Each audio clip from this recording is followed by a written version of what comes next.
Stop staring, let's go. I'm gonna close my eyes forever. Do you have a list of stuff? Semi-organized? Hey, even having a partial list means you know what you're talking about. Right?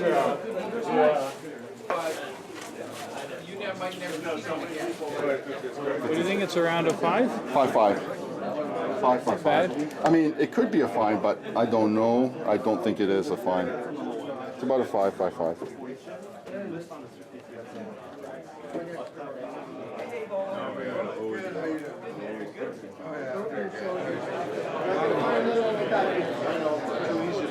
Just all you're doing is you're going to be talking yourself into buying it. I got you.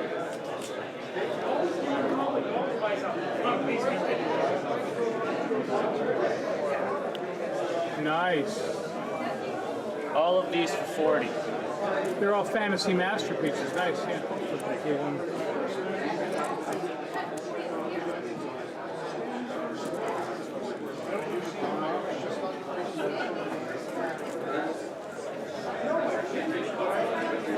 Read it to her.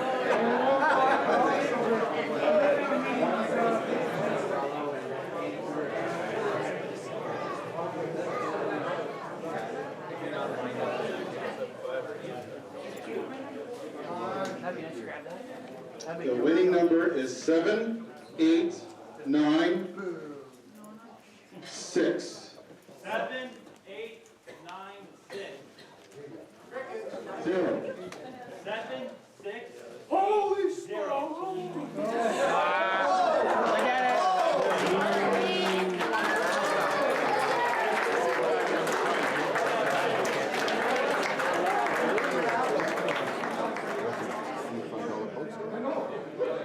Yeah. Well, he's given. He got some Boris Karloffs in here, Paul.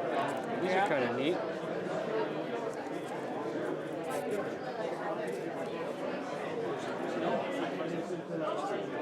Yeah, but he's on his website, $1 million. And he ships for $3. Yeah. Well, I said I can try to go $1. Yeah. Hope you liked that footage. That was from the Toronto Comic Book Show we attended on June 12th. I mean, I really like this show. This show is held quite a couple times each year, and it's held at the Toronto Plaza Hotel. Now, the Toronto Plaza Hotel is one of those. It's kind of one of those older, rundown hotels, but you can tell by looking at it that in its day it had grandeur. It was, I guess, it's one of those old ladies on the airport that at one time was considered a higher end hotel. Oh, absolutely. It's fallen on hard times and it could use a makeovers, basically. It's got the 70s kind of carpet. We walk by the pool on a sweltering hot day in the 6th and the pool's empty. Yeah. And as you can see from some of the footage here, you know, the bathroom could use some repair, but you know, it's got a certain grandeur, a certain je ne sais quoi that you don't get from the end, and you can tell that at one time it was, you know, had a certain. It still has a certain charm. Sweet and sour. Yeah. You're going to a Comic-Con and it's like stepping right back into the 70s. Exactly. So yeah, so we were there in June 12th, and we all picked up some really great books. And without further ado, we're going to get started. And this is Jose's very first book. Now, if I'd seen this, I would have bought this out from under you, because I already have one of these books, and I wanted to stop you from getting it. Well, I can't say that was not one of the reasons why I picked up this little gem. Okay, so let's start off the evening. This is the first of the 4 books that I purchased. This is my bargain book. As you can see, $20 paid there. And of course, this is Devil Dinosaur #1 from April of 1978.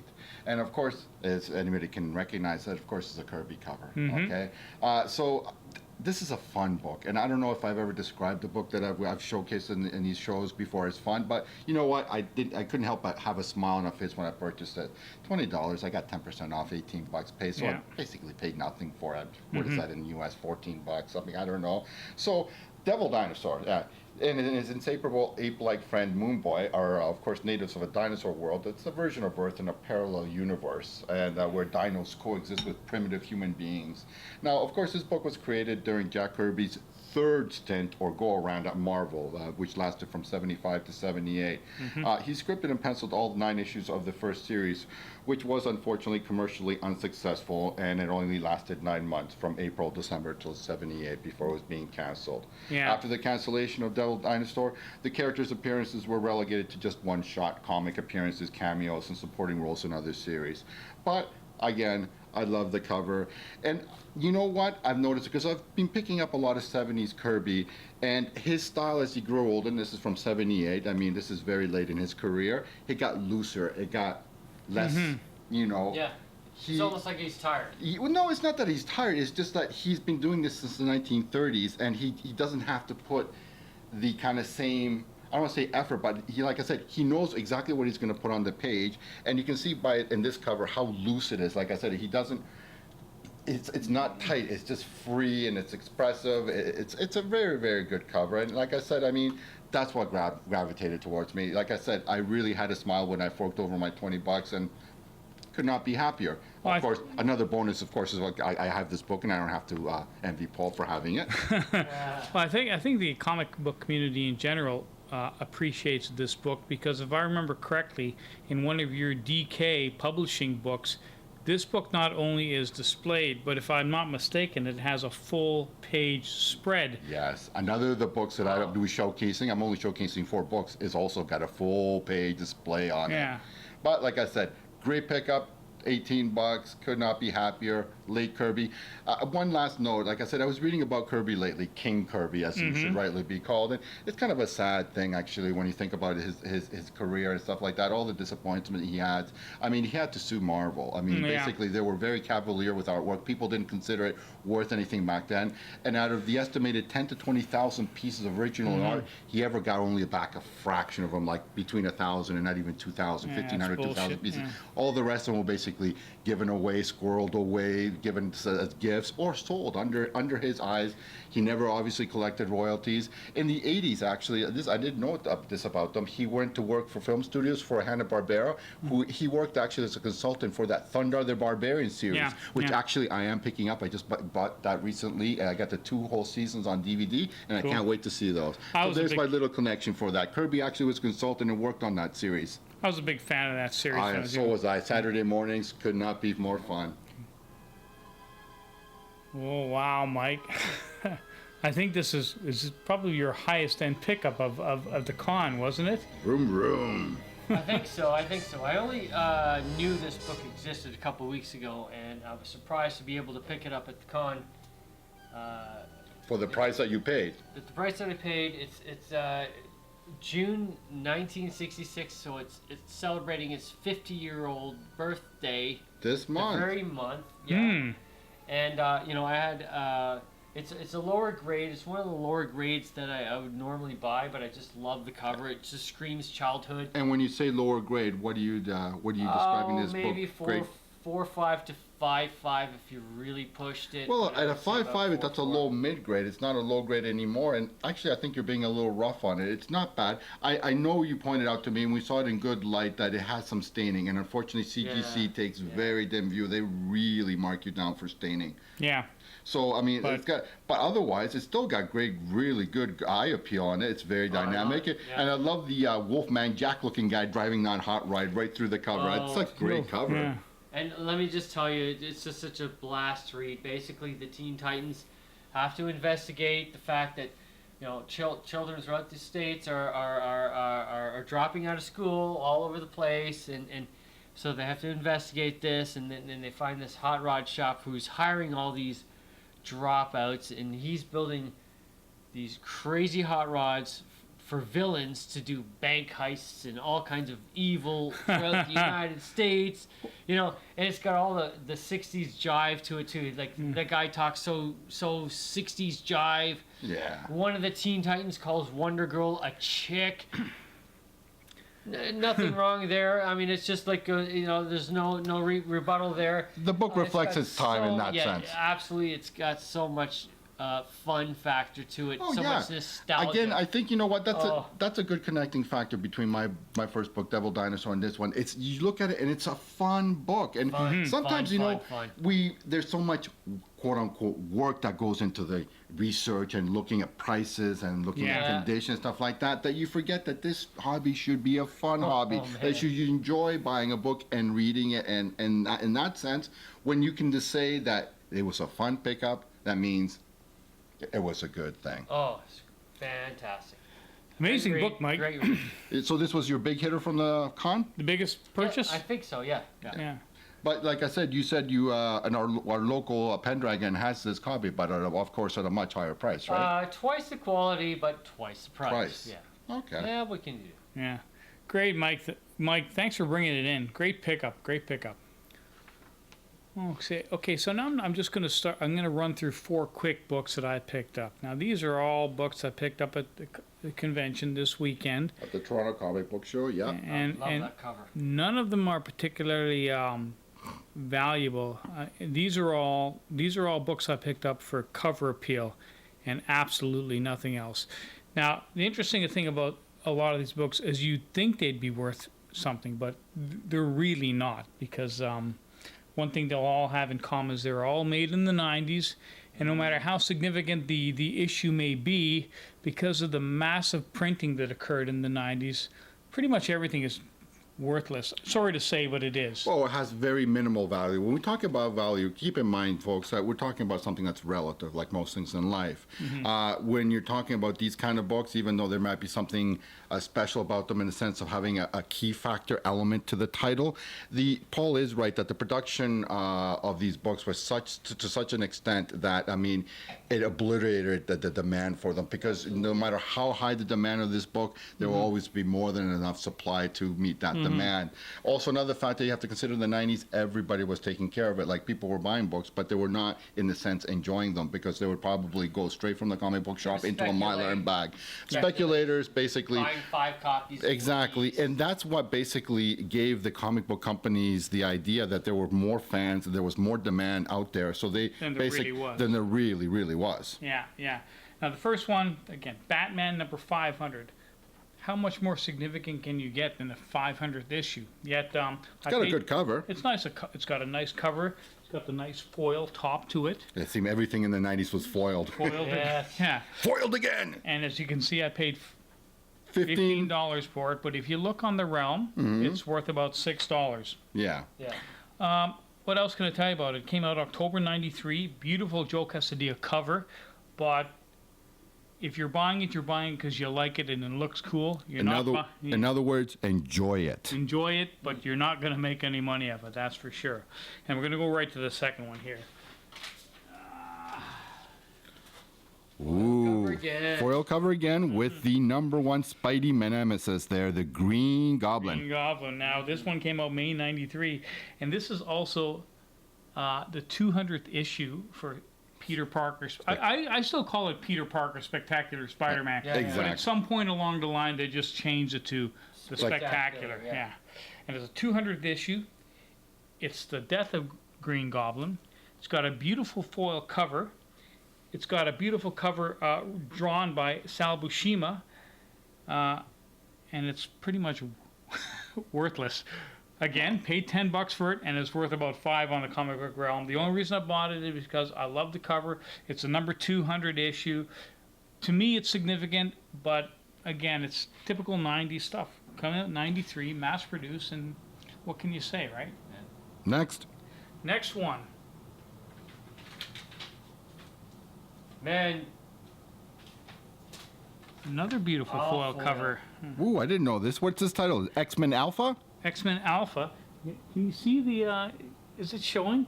Can you see the, In this light, it's kind of hard to tell the foil, but yeah. It's a, all foil. this is one of the most beautiful covers I think I've ever seen. And it's got a, now the cover is actually by a couple of artists I don't think we mention very often. In fact, I don't think we've ever mentioned them at all. Joe Madeira and Tim Townsend, and beautiful foil cover. It's a #1 issue, came out February 1995, and is, I think, Well, I paid 25. I way over. I mean, I think on the comic book realm it lists for about $10, so it's worth something. But again, 90s book, next to nothing. Overpaid for it. The only reason I bought this again is for cover appeal. I really liked what it looked like, but it's not worth anything. Probably never will. Last 90s book from the con. Ooh, another Spidey title. This one, Web of Spider-Man. Yeah. Foil cover again. Another beautiful foil cover. I bought like 4 of these because I love what they look like. A number 100 issue. There's actually first appearance of Tangle, who's a minor villain. Doesn't make any difference. It's still pretty much worthless. A nice Alex Savick cover, and it came out in May '93. But if you look on the realm, I think the current value is between $6 and $8. I paid $15 for it. I paid $15. I mean, okay, I want. U.S. by the way, right? So and this is Canadian. Yeah.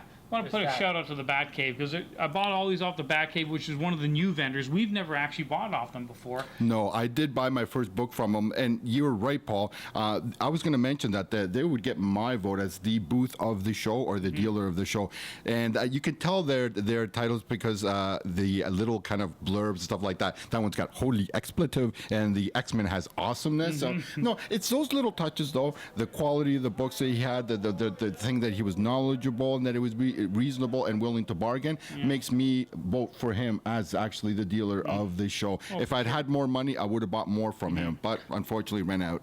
All the books are in near mint condition. As I you can say see. should be.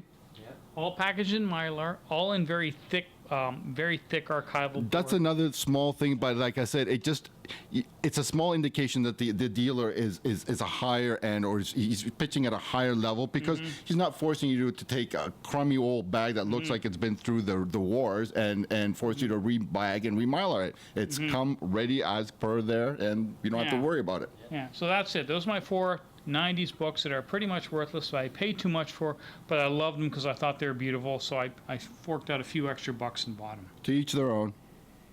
And while I was out buying the cheap 90s books, Jose was, or as I like to call him, high-end Jose, was out looking for the high-end stuff, and wow, Jose. As they say, for something completely different. Okay, so this is Amazing Spider-Man, number 62 from July of '68. The name of the dame is Medusa. Yeah, so needless to say, I just... this cover does it for me. As I talked about in the previous episode with the pickup of that Amazing Spider-Man 86 with the Shocker, Amazing Spider-Man, the run between 51 and 100 is somewhat overlooked. Look, in the first 50 issues, you get so many huge keys that it's hard having a limited budget and picking up anything in that run from 1 to 50. I mean, it is really hard. Even common books are in high grades in the $200, $300, $400 US mark. So what is someone to do? You got to punch a weight in this life. I'm not a heavyweight. I'm a middleweight, and I have to shop for books in my snack bracket. Yeah. So from 51 to 100, you will find a lot of goodness in that run. Okay, Yeah. a lot of early second appearances for villains, a lot of origins, crossovers. You have the 90s issues with the out the code approval with the drug issues. My next pick up after this book will be 86, where Romita Sr. retcons the Black Widow, gives her iconic all in black costume and her widow's bite electric shock wrist shockers. Wow. But enough about that. Let's talk about this book, okay? And it looks like Medusa gets quite a bit of play outside of the Inhumans team. And in this issue, the wife of Black Bolt gets her second classic crossover in comic books. In other words, a crossover is when one hero or villain appears originally in one title, crosses over and appears in a different title, okay?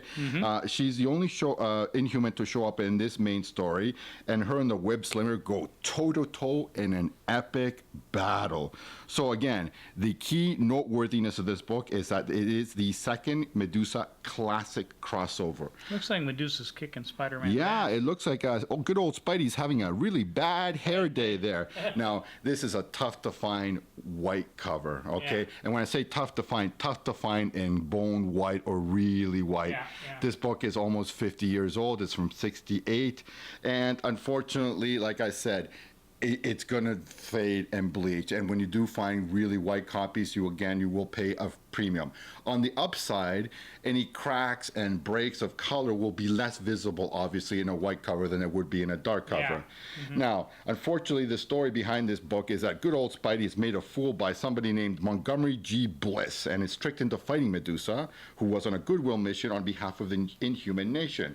It's not that well known an issue in the market just yet, but this is a classic, hard to find, bone white condition cover, if you can find it, by John Romita Sr. And I've always said, when I'm looking for something like this, I want the key piece of that puzzle on the cover. In other words, this is a Medusa, and I bought it for that beautiful Romita Sr. edition of Medusa. She has never looked finer. It's a great, great cover. I paid $55 for it. Grade-wise, I would say it's about a 6, 6.5, a fine plus, you know, something around those lines. For $55 for a classic late Silver Age Spider-Man cover with a beautiful Romita cover featuring a villainess, or actually she was a villain shortly because she started out her career with the Frightful Four. Her first appearance, by the way, folks, is in Fantastic Four number 36, a book that has just popped big time, big time. Yeah. So like she appeared before the Inhumans, who appeared later in the issue 40 something, I believe, 40 something or other. In any case, that book, needless to say, her first appearance is just like, I mean, if you can find it in a low grade like a 3 or 4, you're going to be spending the best part of $200-300. So For sure, yeah. not wanting to do that, look for her in a cover. And I said, when I was doing the research on the purchasing this, I saw this cover and I said, okay, that's a Medusa cover. I have to have $55 spent Canadian. I mean, what is that? I don't know, $40 or something US for about a 6. Can't go wrong. No brainer. And if you ask most comic book dealers, they'll all tell you the same thing. Mid-grade Amazing Spider-Mans are most comic book dealers' bread and butter because everybody wants them. Because, like I said, the guys who are willing to shell out 3 figures for a book are 1 in 20, maybe. You're talking maybe the top 5%. When you start getting past well over $100, it's like what I call, because I'm a wine guy, the equivalent of having a $50 bottle of wine. Most people's thresholds are about $20, maybe 25 if you push it. When you start getting 80, 100, and obviously dollars more, I mean, it's easier to sell a book that's a mid-grade, a 6 or a 7 for 50, 60, 70 bucks than it is to sell a 9, 9.2, 9.4 for 200 or 300.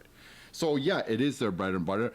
They may want like a lower grade so they can flip it quicker because the high-end books, the high-grade books, will always sell, but they'll just sell less slowly. They won't turn it around quicker. You could sit on them for a year before you find someone who's got the cash. Especially if some dealers, and you guys know who you're out there, if you're inflexible in pricing.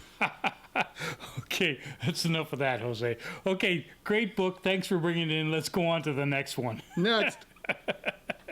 And Mike, also looking for the Wonder Woman bondage covers, and wow.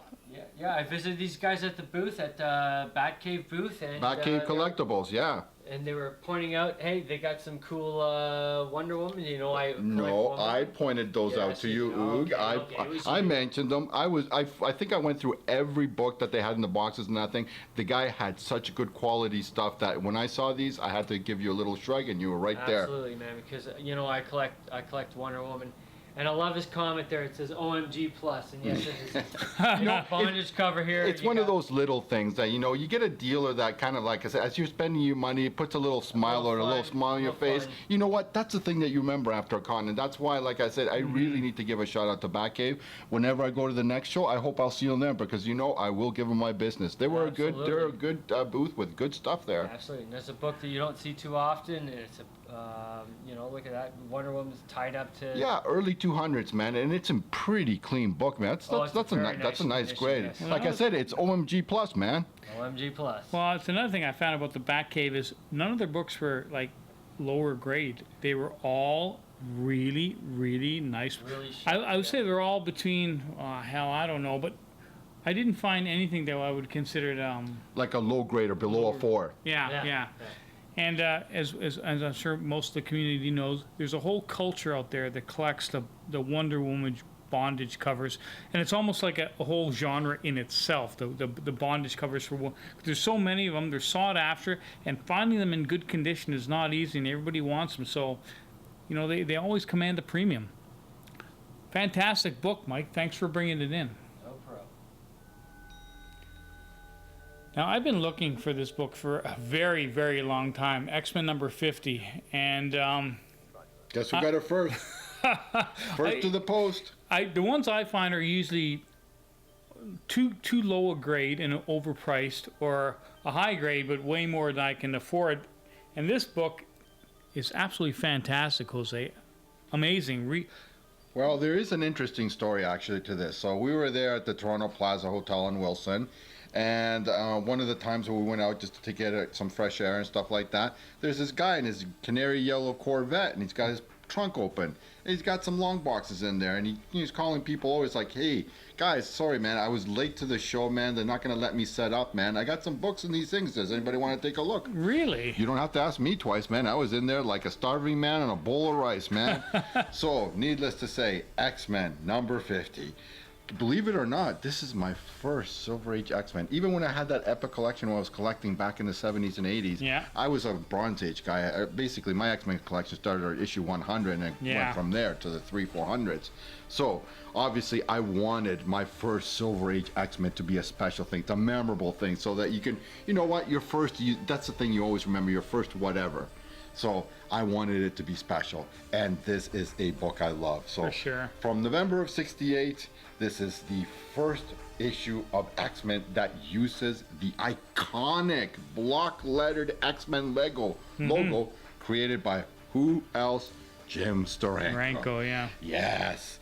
It's got the first appearance, a minor appearance of somebody named El Conquistador, and it's got the second appearance of Polaris, Lorna Dane, front and center there. Whoa, and is she cool? Polaris, yes. Yeah. Yeah, now this is the second Steranko cover with pencils after issue 49. The previous issue on this is the first Steranko work on the X-Men title, and of course that book is the first appearance of Polaris, of Lorna Dane there. Polaris is an extremely popular supporting character within the X-Men universe. She has been, for the main part, a good girl, and usually known as a member of X-Men or one of its sub-teams like X-Factor. She has the ability to control magnetic fields, much like Magneto, and because of the fact she is always suspected that she was the offspring of Magneto. And now in later issues it was confirmed that she is indeed his daughter, making her the half-brother and sister to Quicksilver and the Scarlet Witch. Now, when I buy a book, I'm trying to buy the best of that book, if you can understand what I'm saying. In other words, from the Steranko run on X-Men, I wanted my favorite, or what I consider his best work. And from a cover perspective, at least, this book, the other ones are good books. This one doesn't touch it. This is a classic, iconic cover. It's got that kind of energy, kind of feel, kind of thing that's called the Kirby Crackle. I mean, patented by Kirby, who first used it back in the Silver Age in the 50s and 60s there. This is Steranko's take on it. I mean, it's been done a few times. I mean, remember that Marvel Premiere #1 with Warlock? That's got some of the Kirby Crackle in it, but this is Steranko's version of it.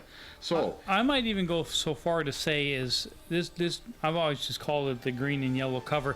This is probably my favorite cover in the entire history of the X-Men. I just love it so much. It is a great cover. I mean, that's just not my thinking of it. Obviously, remember that DK book I bought, 75 years of Marvel covers? It's a full page spread of this one cover. Spread, and also it has a full page spread of the next book that we'll be talking about. Because you know what? When you buy one Steranko, you can't get enough. My last book of the evening will also be a Steranko. So let's get down to the nitty-gritty details. Obviously, I got a pretty good deal. He had $80 on it, but you know, anybody selling books out of the back of their trunk, yeah, I'm gonna dicker with them and get a little. I didn't get a lot off, $70. Now, we looked it over. It's a pretty nice, clean book. It's got very little wear on the spine. The major problems with it are in the bottom left and right corners. The corner on the bottom on the right hand side and the spine. It's a little worn. Okay, so it's got some wear there, but otherwise a nice clean cover. Grade wise, 6.5, easy. For $70 Canadian, what's that? A little over $50 US for this kind of a title, man. You did well. You don't have to ask me twice. It's within my snacking bracket there. Gulp, swallowed in the book, first to the post.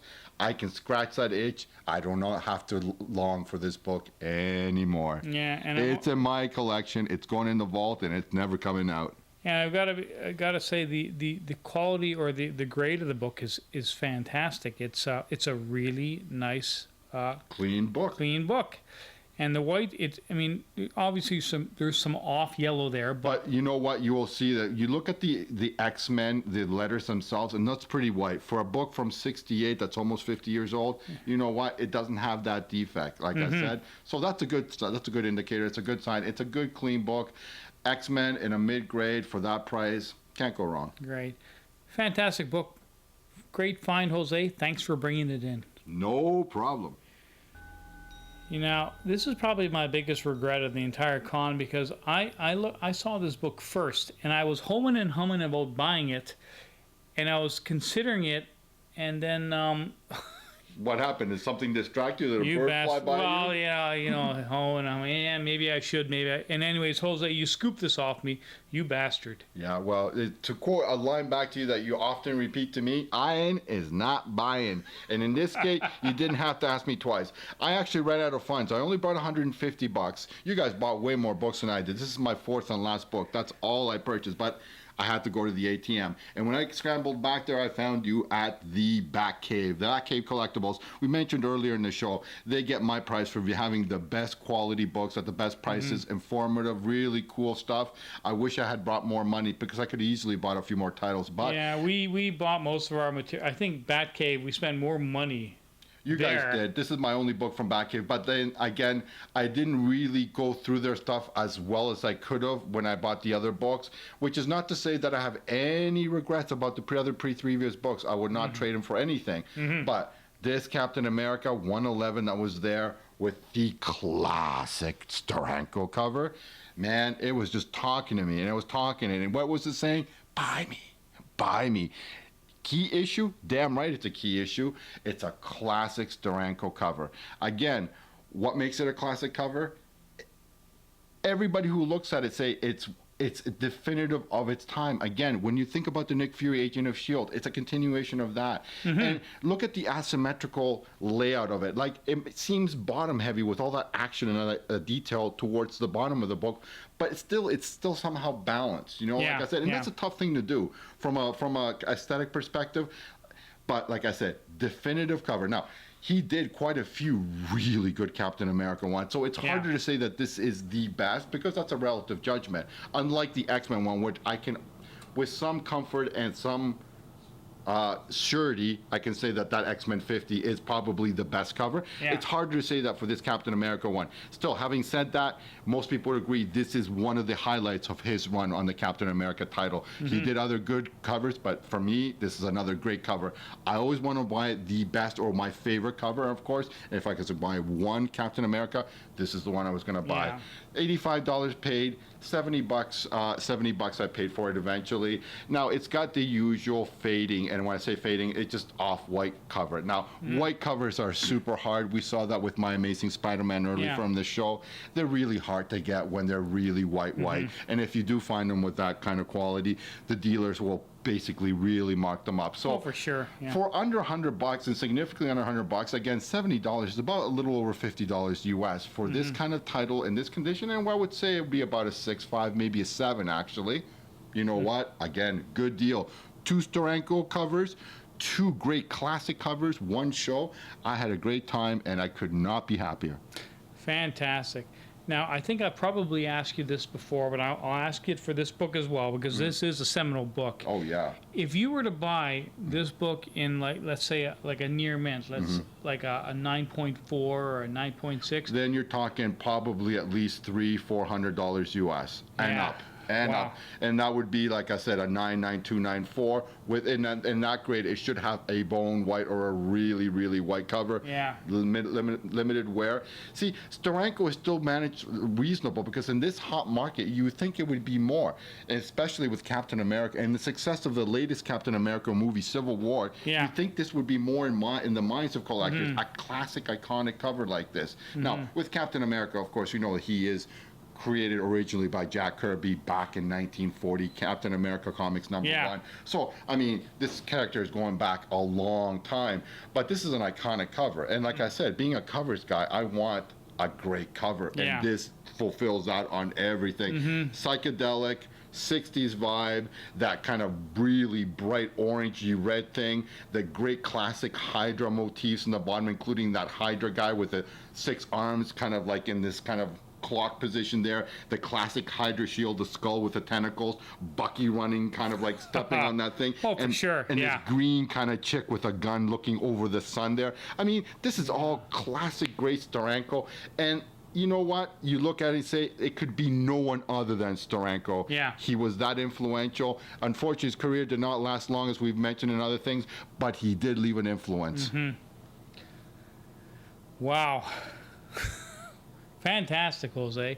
Some fantastic books. And Yeah, I only picked up 4 books, but man, I could not be happier. 2 Sterankos, that amazing Spider-Man with that lovely Medusa, and that really fun book, Devil Dinosaur. I had a great time. I look forward to the next Toronto Daily Comic Book Show for all you guys out there is in the September this month. Yeah. Now, unfortunately, that's the Fan Expo month. So, like I said, but people who are into comic books and really serious about finding a lot of dealers in one place you know, save a few bucks, because it's at the end of September after the Fan Expo, so you should not miss it. September is a very expensive month, that's for sure. Yeah, having said that, I don't think I need to give anybody more competition for me. There was quite a few people there, so like I said, we don't want to keep this kind of a little bit of secret for us, but like I said, you know what, like I said, it's let people know this is a good show to attend. It's a small con. You get all the dealers, and you can buy a lot of good stuff there. You bastards, you got to stop stealing stuff off me while we're there. Okay, You guys. lose, you lose. Okay, guys. Well, wow, this is probably a very long episode. Hopefully I can upload it to YouTube without it. Anyways, guys, thanks for watching. If you like what you saw, leave comments, because we love reading them. And yeah, that's it. We're signing off. We'll see you next time. Hoi hoi.